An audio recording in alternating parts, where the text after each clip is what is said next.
नमस्कार दोस्तों, स्वागत है आपका SSC learning point by Singh sir. आज हम करेंगे हायर सेकेंडरी लेवल की जो 27 जून को पेपर हुआ था उसका सोल्यूशन करेंगे और ये शिफ्ट 3 है। ठीक है, तो काफी अच्छे क्वेश्चन पूछे गए, आप लोग जरूर देखिएगा और इसकी सोल्यूशन पीडीएफ आपको हमारे टेलीग्राम चैनल पर मिल जाएगी, उसको ज्वाइन कर लीजिए। चलिए फिर स्टार्ट करते हैं बिना देरी किए हुए। 2 लाख के मूलधन पर 3 वर्ष के लिए 8% वार्षिक की दर से साधारण ब्याज कितना होगा?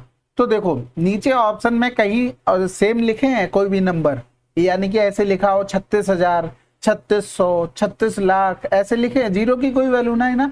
तो सिंपल सा 2 गुणे 3 गुणे 8 कर दो, 8 दिया 24 दूनी 48, जिसमें लिखा आंसर लगा दो, बस बात खत्म हो गई। हमें क्यों जीरो को वैल्यू देनी, पूरा क्यों लिखना, लिखना ही नहीं है।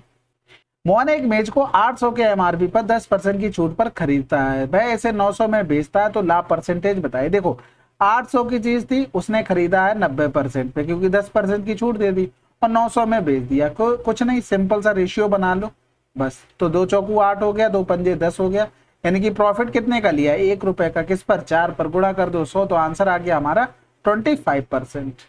अभय किसी काम को 22 दिन में कर सकता है, निधि अभय से 28% अधिक कार्यकुशल है, तो समान समय में कम करने के लिए निधि को कितना दिन लगेंगे? तो देखो अभय अगर 100 होते तो निधि 128 होती, या ज्यादा है, तो यानी कि ये किसका आ गया, ये एफिशिएंसी का रेशियो है हमारा। लेकिन अब हमको काम दिया गया था 22 दिन में, किसका, अभय का। अभय की एफिशिएंसी 100 हो गई, हमें इसमें 128 से भाग करना था, बस इतना सा सवाल था। यानी कि 4 दूनी 8, 4 पंजे 20 हो गया, इधर करेंगे 4 तिये 12, 4 दूनी 8 हो गया, तो 2 एकम 2, 2 एकम 2, ये 16 हो गया। यानी कि इधर बन गया 275/16, तो 16 एकम 16 हो गया। बचा कितना है, 11 बचा है, तो 16 सत्ते 112 हो जाएगा, क्योंकि 11 मतलब 115 हो गया, तो 7 बार चला गया, बचा 3 बटे में 16 आंसर। अगला सवाल, एक टेस्ट में 50 छात्रों का औसत स्कोर इतना है, कुल छात्रों में 40% लड़कियां हैं, शेष लड़के हैं। लड़कों का औसत स्कोर लड़कियों की औसत स्कोर की तुलना में 20% कम है, लड़कियों का औसत स्कोर क्या होगा? देखो हमने मान लिया कि टोटल अगर 100 छात्र होते तो 40% तो क्या हो गई, लड़कियां हो गई, और फिर 60 क्या बचे, लड़के बचे। यानी कि 20 दूनी 40, 20 तिया 60 हो गया, 20 दूनी 40 हो गया, 2:3 के अनुपात में रहेंगे। लड़कियों की तुलना में कितना, 20% कम, यानी कि अगर 5 है तो ये 4 हो गया, यानी कि इसको x मान लेते, इतना इतना एवरेज हो गया। यहाँ से सम निकालते तो इसका सम 5 दूनी 10x हो गया, प्लस का 4 तिया 12x हो गया, ये टोटल सम आ गया लड़का लड़कियों का। लेकिन टोटल एवरेज दिया था 44, लेकिन हम 50 छात्रों को नहीं लेंगे। अब हमने छात्र माने कितने हैं, 3 और 2, यानी कि टोटल 5 माने थे, तो इसका 5 का गुणा करेंगे, तो यहाँ पर कितना हो गया, 22x बराबर में 44 गुणे में 5, तो 22 दूनी कितना हो गया, 44, यानी कि 5 दूनी 10 आ गया। हमें निकालना क्या था, लड़कियों का औसत। लड़कियों का औसत क्या था, 5x था, तो 5 गुणे में 10, आंसर आ जाता 50। अगला सवाल, अब यहाँ पर देखो पाई चार्ट में 36 का जो दर्शाया गया था वो भी किसमें है, आपके डिग्री में, यानी 360 की वैल्यू हो गई। हमें निकालना क्या था कि माधुरी के पास, तो माधुरी कहाँ पर है, ये है 180 का, तो सिंपल सा दिख रहा था, आधे हो जाते।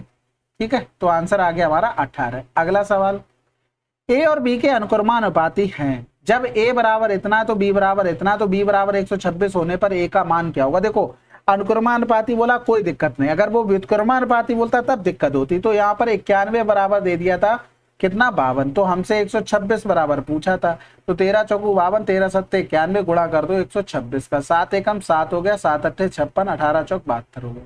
समझ गए? तो यहाँ पर कुछ मानने की जरूरत नहीं, व्युत्क्रमानुपाती में भी नहीं मानते हैं, जब वो सवाल आएगा तो उसको भी वैसे ही कर लेंगे। ठीक है, नहीं तो फिर आप क्या करेंगे, आप इस तरीके से बनाएंगे, तो ए बराबर बी रखेंगे और कोई भी तुमको मानना पड़ेगा, कांस्टेंट कांस्टेंट के मानेंगे, फिर ए बराबर रखेंगे 52 और बी बराबर 51 इंटू के करेंगे, फिर यहाँ से के बराबर निकालेंगे, कितना आ जाएगा, 52/51 आ जाएगा। फिर आप क्या करेंगे उसका, फिर इसमें फिर से दोबारा करेंगे, ए बराबर बी के रखेंगे, तो ए बराबर अब तो निकालना है, बी बराबर 126 रखेंगे, के बराबर 52/51 रखेंगे, फिर मान निकालेंगे, जो कि करना कोई जरूरत नहीं है। अगला सवाल, एक मालगाड़ी स्थिर चाल से यात्रा करते हुए एक ही दिशा में, ट्रेन की दिशा में चल रहे 2 व्यक्तियों को क्रमशः इतने इतने सेकंड में पार कर देती है। पहला व्यक्ति इतने किलोमीटर प्रति घंटा की चाल से चल रहा था, जबकि दूसरा व्यक्ति इतने की चाल से चल रहा था, ट्रेन की चाल बतानी है। तो यहाँ से देखो सोचो, थोड़ा लॉजिकली सोचना पड़ेगा, अगर डायरेक्ट लिखना होगा तो। वैसे क्या होगा, जैसे एल थी स्पीड ट्रेन की, सॉरी लंबाई, यहाँ पर भी एल रही होगी, दोनों क्या थी, एक ही दिशा में चल रही थी, तो चालें घटी होंगी, यानी कि ट्रेन की चाल माइनस की आदमी की जो चाल होगी वो हो गई। ठीक है, ये कितनी देर में हुआ संपन्न भाई साहब कार्यक्रम? 11.6 में। अभी बदलेंगे, चेंज भी करना पड़ेगा क्योंकि वो किलोमीटर प्रति घंटा है, मीटर प्रति सेकंड में, तो दिक्कत हो जाएगी नहीं तो। फिर यहाँ से 6.3 हो गया, इसको टोटल टाइम कितना लगा है, कहाँ पर गया भाई, 11.8। ठीक है, तो एल तो दोनों जगह कांस्टेंट हो गया भाई, लंबाई में कोई फर्क पड़ा दोनों जगह? नहीं पड़ा। तो इसी तरीके से हम लिख सकते हैं 11.6 गुणे में एक्स माइनस का 5.8 और बराबर में 11.8 और इंटू में हो गया एक्स माइनस 6.3। ठीक है, अब बताओ, अब यहाँ पर चेंज करना पड़ेगा क्योंकि हमें दोनों तरफ अगर 5/18 से भाग करेंगे तो दोनों तरफ कट जाएगा, हमें चेंज करने की कोई जरूरत नहीं है। करते हैं भाई कैलकुलेशन। पहले तो पॉइंट से पॉइंट हट ही गया, 2 पंजे 10 हो गया, इधर 2 अट्ठे 16 हो गया, इधर करेंगे तो 2 पंजे 10, 2 में 18 हो गया। फिर देखो इधर जब मल्टीप्लाई करेंगे तो 58x माइनस का 5.5885 इंटू में 58 और इधर बराबर में हो जाएगा 59 इंटू में x माइनस का 59 इंटू में 6.3 हो जाएगा। तो देखो x वाले एक तरफ ले लें, यानी कि 59 इंटू में 6.3 और फिर उधर हो जाएगा माइनस का 5.85 इंटू में 58 और बराबर में हो गया x। तो देखो यहाँ पर कैसे करेंगे, 60 माइनस का 1 कर लो, इधर कर लो 6.3। ठीक है, और इसको इधर माइनस कर दो 5.8 और इधर कर लो तुम प्लस का 0.05 इंटू में 58। ठीक है, ये आसान हो जाएगा करने में, कोई दिक्कत नहीं होगी। तो देखो सबसे पहले 60 का 6.3 में करते हैं, तो पॉइंट तो चला गया 0 से, 6 18 हो गया, 6 36 और 1 37 हो गया। माइनस का करना पड़ेगा 6.3, तो यहाँ से देखो माइनस करके लिखेंगे, 1 सेकंड रुक जाओ, थोड़ा स्पेस बना ले। तो यहाँ पर बन गया। अब यहाँ पर देखो 58 का स्क्वायर लिखेंगे, 58 का स्क्वायर 50 से कितना ज्यादा है, 8 ज्यादा हो रहा है, यानी कि 8 64 लिख दो, 25 में वही 8 जोड़ दो, यानी कि कितना हो गया 33 64। ये हो गया स्क्वायर और पॉइंट लगा 1 के बाद। फिर देखो 0.05 का इसमें गुणा करेंगे, यानी कि इसका इसमें गुणा करते हैं तो 5 8 40 आ जाएगा। फिर 25 और 4 24, 25 और 4 29 हो गया। पॉइंट कितने के बाद आ जाएगा, 2 के बाद, यानी कि 2.9 आ गया। यहाँ पर कर दो 2.9, समझ में आ गई होगी बात। तो 9 4 13 1 3 हासिल लगा 1 हो गया, यानी कि 7 हो जाएगा।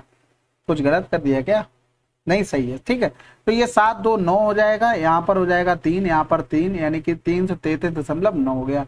यहाँ पर करेंगे तो ये माइनस करना पड़ेगा, 10 से 3 गया 7 हो गया, 1 बच गया और इधर 7 बच गया और इधर 3 बच गया। ठीक है, इन दोनों का हमें डिफरेंस करना था, यानी कि 371.7 339.3 हो गया। तो 7 से 3 गया 4, 11 से 9 गया 2 हो गया और 6 से 3 गया तो 3 बच गया, यानी कि 32.4 आंसर।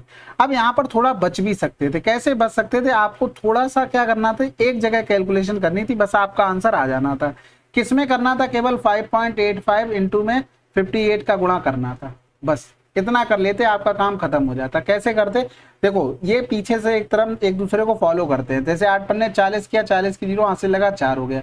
फिर 8 8 64 55 25, यानी कि 64 में अगर 20 जोड़ दिया तो 84 हो गया, 84 में और 5 जोड़ देंगे तो 89, यानी कि 4 जोड़ देंगे तो 9 4 13, यानी कि 93 हासिल लगा 9 हो गया। ठीक है, अब यहाँ से देखो आगे करेंगे 8 पन्ना 40, फिर करेंगे 5 8 40, 40 40 80 हो गया, 80 और 9 89 हासिल लगा, बस यहीं पर छोड़ दो, बात खत्म हो गई। इतना ही करना था, 0.930 आ गया, बात खत्म कर दो। कैसे खत्म कर दो, अब यहाँ पर देखना 1 सेकेंड। हाँ, इस वाले नंबर को और उठा लो, इस वाले को करते तो 3 नेम 27 यूनिट डिजिट 0.7 आता। यहाँ पर देखो 2 नंबर के बाद पॉइंट है, एक तो 0 से चला गया, बचा क्या 9.3 बचा, तो 7 से 3 गया 0.4 आ रहा, यूनिट डिजिट से काम हो गया, बात खत्म हो गई। समझ रहे, तो यहाँ से आप बचा सकते थे टाइम। लेकिन अगर यहाँ पर अब वो लिख देता कि इतने पॉइंट तक, मतलब 2 पॉइंट तक सही सही निकालिए, तब फिर नहीं कर पाते, फिर उसने हो सकता है पीछे वाले हटा दिए हो, लेकिन उसने बोला ही नहीं ऐसा, तो हम यहाँ से कर सकते थे, कैलकुलेशन भी करके दिखा दी, आसानी से आ जाएगा और आप इस तरीके से भी कर लेते। मान लें कि त्रिभुज एबीसी एक्स वाई जेड की भुजाओं क्रम, अच्छा एबीसी त्रिभुज एक्स वाई जेड की भुजाओं क्रमशः एक्स वाई और वाई जेड के मध्य बिंदु है, तो इसका क्षेत्रफल इतना है, तो त्रिभुज एबीसी का क्षेत्रफल क्या होगा। बिल्कुल सिंपल सवाल हो गया ये, क्योंकि आपको पता लग गया कि 4 बराबर है 8 4 6 4 और आपसे पूछा गया केवल बीच वाला, यानी कि 1 बराबर, यानी कि 4 दूनी 8 4 एकम 4 4 एकम 4 4 चंग 24 आंसर। अब यहां से ये चीज पता होगी सबको, ये देखो मिड पॉइंट से सारे मिल रहे हैं, तो मिड पॉइंट से इसे जिसको मिलाएंगे तो ये पूरा पूरा 4 भागों में डिवाइड हो जाएगा, यानी कि 4 भागों का एरिया दिया गया था, हमसे केवल बीच वाले भाग का पूछा गया था कि हमसे, ठीक है। तो ये ABC का एरिया हमने निकाल लिया। देखो भाई इसको भी 7 सेंटीमीटर त्रिज्या वाले एक अर्धगोलाकार पिघलाकर 4 छोटे समान गोले बनाए जाते हैं, तो इन गोलों की त्रिज्याएं ज्ञात कीजिए। अब यहाँ से देखो, अब हमारी जो भी मतलब फर्क पड़ेगा वो किसकी वजह से पड़ेगा, रेडियस की वजह से पड़ेगा। तो रेडियस का अगर हम देखते तो यहाँ पर कितने 4 छोटे गोले बनाए गए, यानी कि 7 की पावर 3, और बराबर में छोटे गोले बनाए गए, यानी कि r³ इंटू में कितने 4, समझ गए।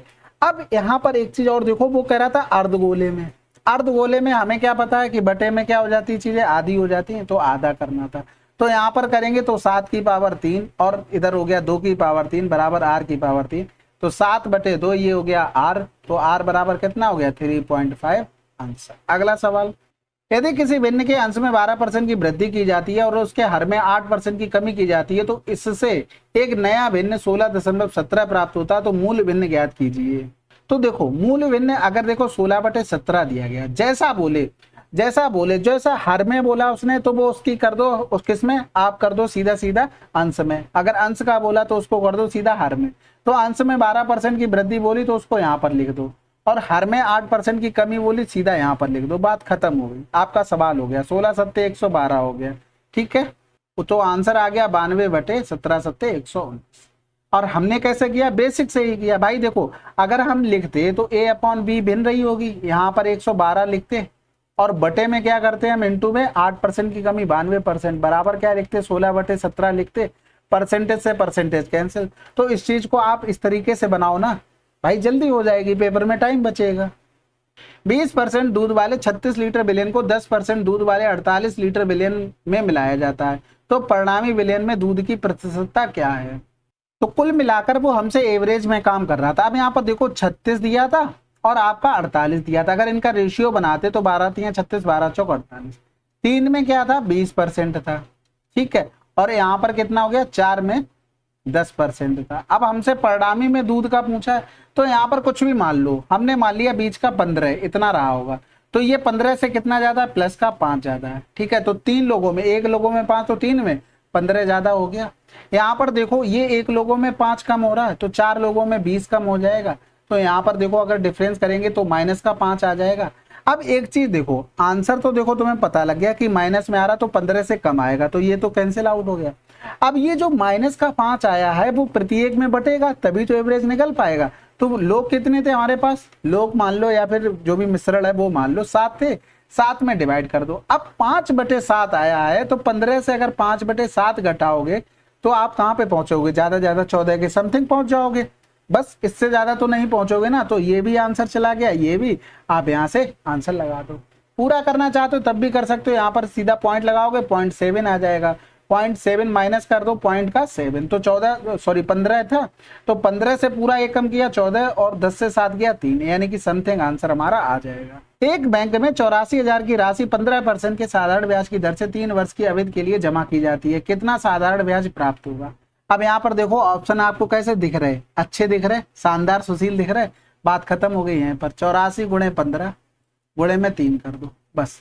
तो देखो 3 चौकू या तो 15 चौकू 60 कर लो, 15 8 120 126 हो गया, गुणे में 3 कर लो, 3 6 18 हो गया, और 12 3 36 1 37 378 जिसमें आ रहा आंसर। हमने स्टार्टिंग में ही बता दी, जीरो को वैल्यू तब दो जब ऑप्शन बिल्कुल सेम सेम लिखे हो, जैसे लिखा हो 3780, भाई इस तरीके से ऑप्शन दिए हो 378 3780 37800 फिर 3.78, तब तो हम जीरो को वैल्यू देंगे। जब नहीं ऐसा बोला तो हम क्यों दें।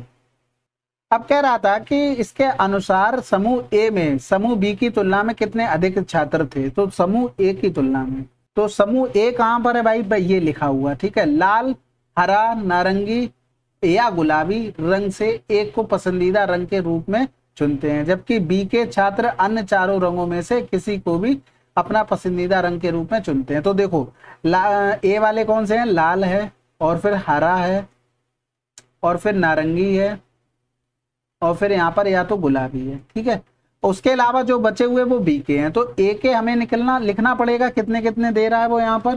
तो सबसे पहले में तो 10 हो गया, फिर यहाँ पर लिख देंगे 7, लिख लें क्या, चलो 7 लिखते हैं, ठीक है। अच्छा इसकी तो जरूरत नहीं है, हरे वाले को देखो पहले, ये आ जाएगा 6, फिर प्लस का आ जाएगा 4, फिर प्लस का आ जाएगा 7। ऐसे में दिक्कत होती है सवाल करने में भाई। यहाँ तो हम स्क्रीन पे पेन चला रहे हैं, वहां पर आप कैसे करेंगे, आपको तो एकदम दिमाग कंसंट्रेट करना पड़ेगा ना। तो ऐसे सवाल अच्छे कैटेगरी में आ जाते हैं, जरूरी नहीं कि कठिन आए तभी अच्छा होगा। 10 4 14 6 20 और 7 27 हो गया। अब यहाँ से बी का हम देख लेते हैं, तो बी में देखो कितने कितने हैं, 7 हैं। पीले वाले में भी प्लस का 7 कर लो, फिर काले वाले में पहुंचो तो 5 कर लो, और फिर सफेद वाले में पहुंचोगे 6 कर लो। 7 7 14 14 6 20 और 5 25 हो गया। तो यहाँ से देखो कितना अधिक छात्र हैं, प्लस का 2 हुआ है, इस साइड जाएंगे। ठीक है, तो आंसर आ गया। तो ये अच्छे सवाल की कैटेगरी में आते हैं। आप सोचो मैं यहाँ पर स्क्रीन पर पेन चला रहा हूँ, आपको क्या कैसे करना है, आप अगर बैठे ना तो यहाँ पर लिखते जाइए, जैसा भी पढ़ते जाएं। तो जैसे हरा है और फिर नीला है तो नारंगी है, तो इस तरीके से स्क्रीन पढ़ते जाओ और रफली तरीके से आप उसमें रफ पेपर में लिखते चले जाओगे, तब तो ठीक है, नहीं तो बार बार स्क्रीन पे ऊपर नीचे देखते रह जाओगे। ठीक है। एबीसी अकेले कार्य करते हुए एक कार्य को क्रमशः इतने इतने इतने दिनों में पूरा कर सकते हैं यदि वे एकांतर दिन में ए को बी और सी प्रत्येक द्वारा सहायता प्रदान की जाती है तो कितनी जल्दी पूरा हो जाएगा। तो देखो 20 30 और ये हो गया 60। एलसीएम सबको पता ही लग गया होगा, कितना आ जाएगा 60। और इफिशियंसी आप लोग माहिर हैं, इतनी देर कहाँ लगती भाई, 3 आ गई, 2 आ गई और 1 आ गई। अब यहाँ पर कह रहा था एकांतर दिन में ए को, यानी कि एक दिन कर रहा था बी उसकी सहायता, एक दिन कर रहा था उसकी सी सहायता, यानी कि एक दिन काम हो रहा था 5, एक दिन काम हो रहा था 4, यानी कि 2 डेज का अगर हम देखते तो टोटल काम कितना हो रहा था, 9 हो रहा था। यानी कि 60 में 9 का भाग करते तो 9 छक्का 54, यानी कि 6 दिन में 54 काम हो गया। तो रिमेनिंग वर्क कितना आ गया, 6 आ गया। अब यहाँ पर देखो इसमें 2 का गुणा करना पड़ेगा, तो ये कितने दिन का हो गया, टोटल 12 दिन का हो गया। ठीक है, क्योंकि सर साइकिल घूम चुकी है तो 12 दिन में कितना काम कर लिया, 54, बचा कितना 6। अब इन भाई साहब का काम आ जाएगा, यानी कि बटे में 5 कर दो। ठीक है, तो यहाँ से या तो ऐसे मत करो, भाग करने से कोई फायदा थोड़ी ना होगा, क्योंकि एक करोगे फिर रिमेनिंग निकालोगे, क्या फायदा है।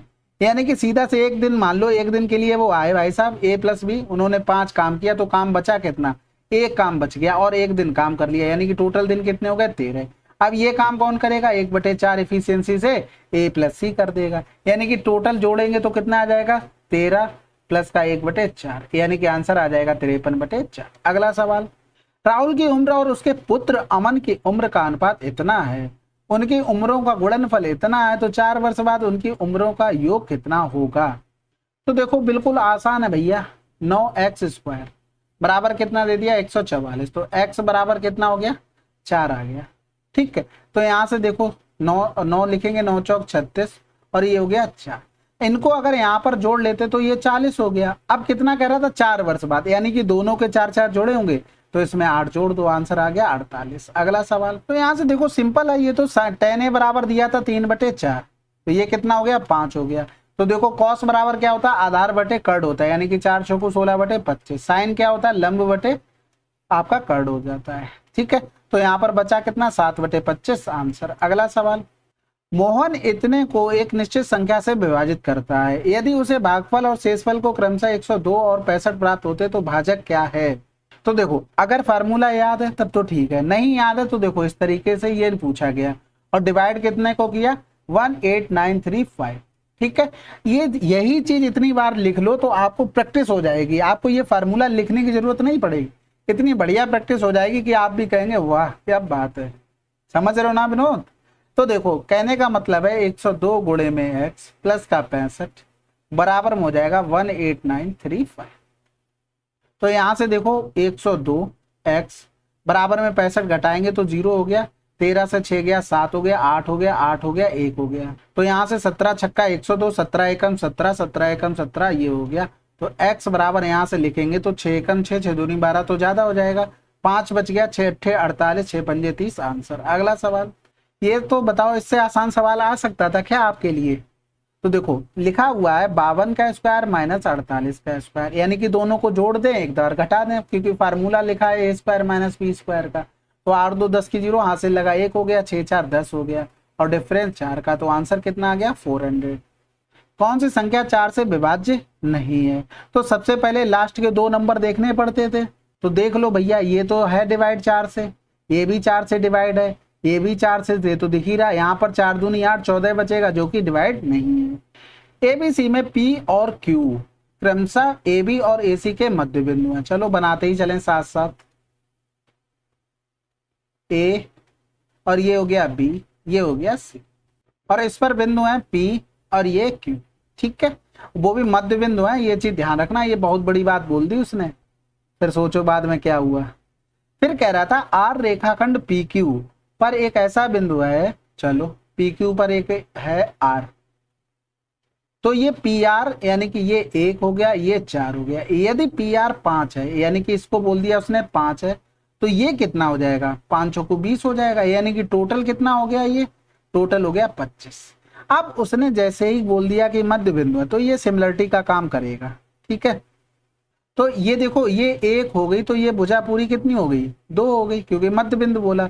अब यही रेशियो किसमें हो जाएगा, PQ और BC में हो जाएगा, यानी कि हम लिख सकते हैं PQ अपॉन BC बराबर में AP अपॉन AB लिख सकते हैं। तो यहाँ पर देखो PQ का मान कितना है, 25 है, BC का मान हमें निकालना है, AD का मान AP है, AP का मान 1 है और AB का मान 2 है, तो BC बराबर कितना आ गया, 50। इतना लिखना नहीं पड़ता, आपको डायरेक्ट करना है। ए एक वस्तु को B को 16% के लाभ पर, B इसे C को 15% की हानि पर, C इसे D को 20% के लाभ पर भेजता है। C और A द्वारा अर्जित लाभ के बीच अंतर 248 है, B को हुई हानि गणना कीजिए। अब देखो थोड़ा सा कैलकुलेटिव है, लेकिन बहुत आसानी से हो जाएगा। कैसे हो जाएगा, जैसे A था, B था और C था और D था।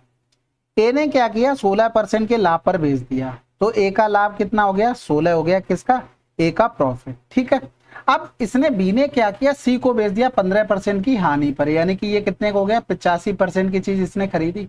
अब यहाँ पर देखो हमें क्या चाहिए था, C का भी लाभ चाहिए था, तो C का लाभ अब यहाँ से ये कितने में बेचेगा, 20% के, यानी कि अगर हम यहाँ पर ये लिख लें 116 गुणे में 85 और ये हो गया 100, और ये 20% का प्रॉफिट ले रहा है किससे, ये ले रहा है D से, तो 20% यहाँ पर लिख लें, तो ये क्या हो गया, ये C का प्रॉफिट हो गया। तो यहाँ पर हम इन्हीं का डिफरेंस कर लेते हैं ना, यानी कि 116 इंटू में 85 इंटू में 20 बटे में 100 और बटे में 100, तो 20 पंजे 100 हो गया, 17 पिना 85 हो गया। तो यहाँ पर हम लिख सकते हैं 1600 माइनस का यहाँ पर 17 लिखो, 17 छक्का 102 हो गया, और 17 गुणे 11 187 और 10 197 हो गया। अब हमें पता है कि C हमारा क्या आ जाएगा, बड़ा आएगा, क्योंकि उसने पहले ही यहाँ पर बोला C और A का डिफरेंस, तो इस तरीके का साइन बना सकते हैं। तो यहाँ पर इस तरीके से बन गई चीजें, और बटे में क्या हो गया, 100 हो गया। तो कितना डिफरेंस आया, 2 7, और फिर यहाँ पर 9 से 6 गया 3, यानी कि इतना आया।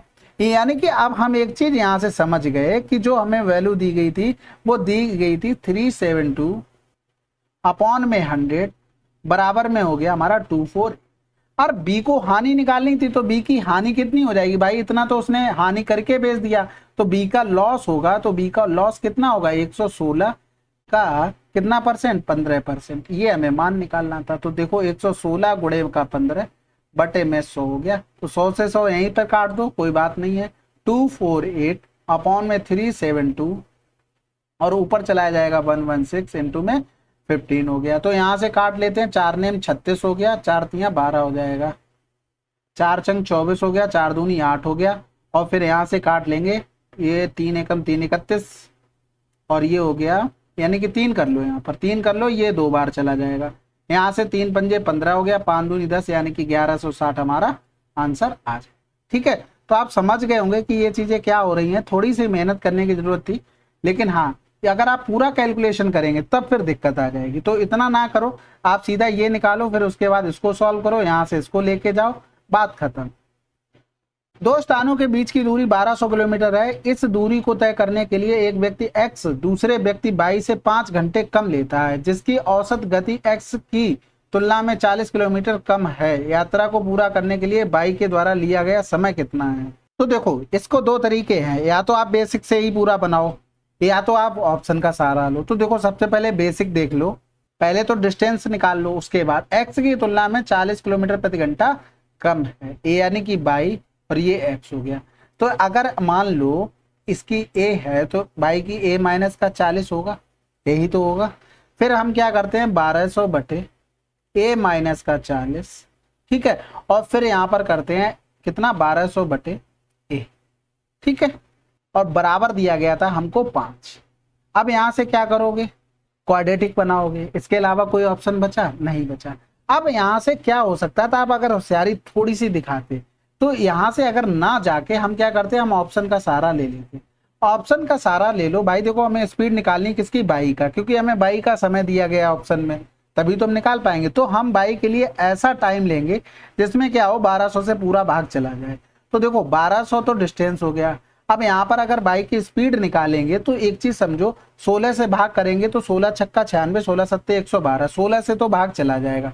तो हमने 16 से भाग किया तो ये कितना आया, 16 सत्ते 112, 16 पंजे 80, 75 आया। अब इतनी स्पीड किसकी आई, बाइक की आई। अब एक्स की स्पीड कितनी थी, इससे ज्यादा थी, यानी कि एक्स की अगर स्पीड हम लिखते तो 75 प्लस का 40 आ जाता। तो 5 और 7 4 11 हो गया। अब 120 में 115 से भाग करना, सॉरी 1200 में अब करना था। अब बताओ भाग जाएगा, नहीं जाएगा, क्योंकि नीचे 23 आ जाएगा, 23 तो कटना नहीं किसी भी तरीके से। तो ये फर्स्ट ऑप्शन तो चला गया। उसके अलावा 14 1200 में भाग करना, थोड़ा नहीं जा रहा ना तो उसको छोड़ दो। 18 नहीं जा रहा ना तो उसको छोड़ दो। अब कौन सा लेंगे, फोर्थ ऑप्शन लेंगे, यानी कि बाइक की स्पीड के लिए फोर्थ ऑप्शन, यानी कि हमने 15 ले लिया।